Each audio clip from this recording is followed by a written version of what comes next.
Anda sedang batuk atau bersin? Tahukah Anda bahwa saat ini Anda berpotensi menyebarkan ribuan hingga jutaan kuman ke udara?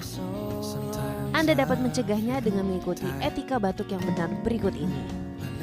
Saat Anda batuk atau bersin, selalu gunakan tisu atau sapu tangan untuk menutup mulut dan hidung. Jika tidak ada tisu atau sapu tangan, gunakan lengan bagian dalam, bukan telapak tangan. Gunakan masker yang menutup hidung dan mulut selama Anda batuk dan bersin. Buanglah tisu setelah digunakan ke dalam tempat sampah. Cuci tangan Anda segera dengan air mengalir dan sabun atau bersihkan dengan alkohol hand rub.